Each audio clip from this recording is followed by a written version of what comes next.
Queue న్యూస్లో పనిచేయటకు senior video editors కావాలను సంప్రదించవలసిన నెంబర్లు 8688926084. ఇప్పుడు మిత్రులు వచ్చింది ఇట్లాంటి మిత్రులు కరెక్ట్ సబ్జెక్టు. సింగరేణిలో ఎంత ఫ్రాడ్ జరుగుతుంది, సింగరేణి కార్మికులు ఎట్లా దోచుకుంటున్నారు సింగరేణి కార్మికులను వీళ్ళు చెప్పే ప్రయత్నం చేస్తారు. చెప్పండి. అందరికీ నమస్కారం. నా పేరు నయీం పాషా, నేను మంచిర్యాల నుంచి వచ్చాను. మనకు తెలంగాణ వ్యాప్తంగా సింగరేణి సంస్థకు సంబంధించి 15 ఓపెన్ కాస్ట్ ప్రాజెక్టులు ఉన్నాయి. ఓపెన్ కాస్ట్ ప్రాజెక్ట్ అంటే మట్టి తీసి బొగ్గును వెలికి తీస్తారు. ఇందులో మొత్తం తెలంగాణ ఓపెన్ కాస్ట్ మైన్ మా ఊర్లో కూడా ఉంది తాడిచెర్ల.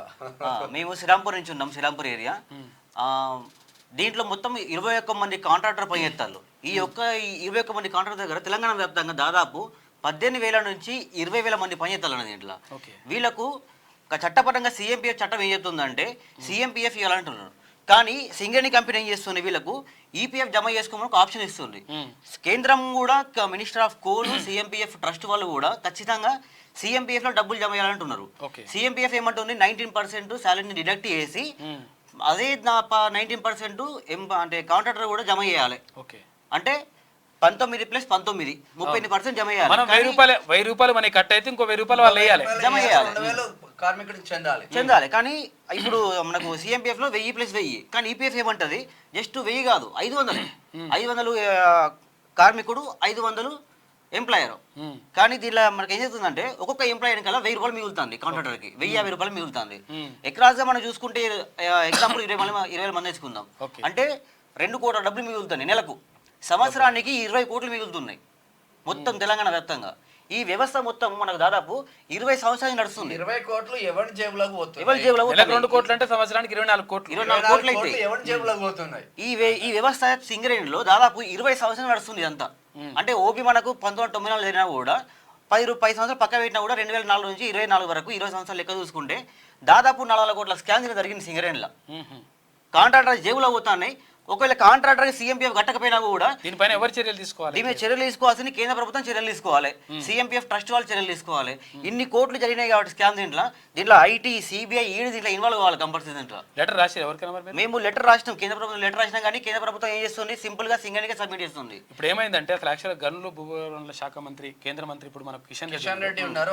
కాబట్టి మీరు ఏమంటారంటే మన రాష్ట్రానికి చెందినటువంటి మంత్రి కాబట్టి ఆయన ఒకసారి కలవండి, కలిసిన తర్వాత ఒకసారి ఇవన్నీ కూడా వివరాలు చెప్పిన తర్వాత చర్య తీసుకుంటేమో సంతోషం, చర్య తీసుకోకపోతే అది ఎట్లా ఏం చేద్దాం అనేది మనం చూద్దాం. మేము కూడా మీ క్యూన్యూస్ ద్వారా కేంద్ర ప్రభుత్వాన్ని కార్మికుల పక్షాన కూడా మేము కోరుకుంటున్నాం. కేంద్ర మంత్రి కిషన్ రెడ్డి గారు కూడా ప్రధానమంత్రి గారు కూడా దీని మీద దృష్టి సారించి ఖచ్చితంగా కార్మికులు న్యాయం చేయాలి.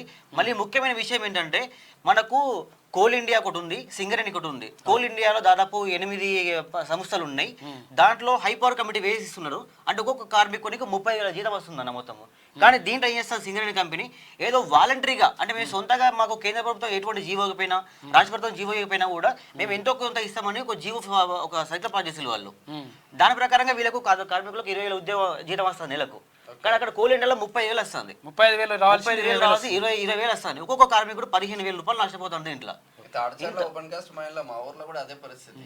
పక్కన ఇప్పుడు కంపేర్ టు శ్రీరాంపూర్ అటు సైడ్ వెళ్తే జీతాలు ఎక్కువ ఉన్నాయి, మణుగూరు సైడ్. ఇక్కడ ఏ ఆపరేటర్ అయినా ఎవరికైనా జీతాలు తక్కువ ఉన్నాయి, వాళ్ళు కూడా పోరాటం చేస్తారు. అంటే ఈ సింగరేణి కంపెనీ చేస్తుందంటే ఈ కోల్ ఇండియా అగ్రిమెంట్ పార్టీకి మీటింగ్ వెళ్ళట్లేదు. ఎండి ఏమంటుండే మరి శ్రీధర్ ఉండే మేము దీంట్లో అవును నేషనల్ హ్యూమన్ రైట్స్ కమిషన్ లో కూడా మేము ఫిర్యాదు చేసినాం మేము.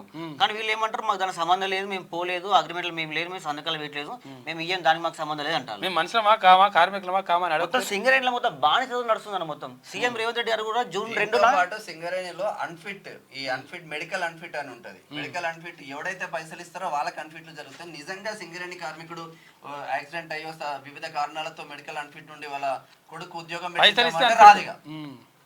మళ్ళీ దీంట్లో బోనస్ కూడా ఒకటి ఉంది. బోనస్ పర్సెంటేజ్ ప్రకారం మాస్టర్ ప్రకారం ఇస్తారు. కానీ దీంట్లో సింగరేణి కంపెనీ ఏం చెప్తానంటే కాంట్రాక్టర్ దగ్గర 270 రోజులు అయితే ఫుల్ బోనస్ ఇస్తాం, 170 అయితే హాఫ్ బోనస్ ఇస్తాం.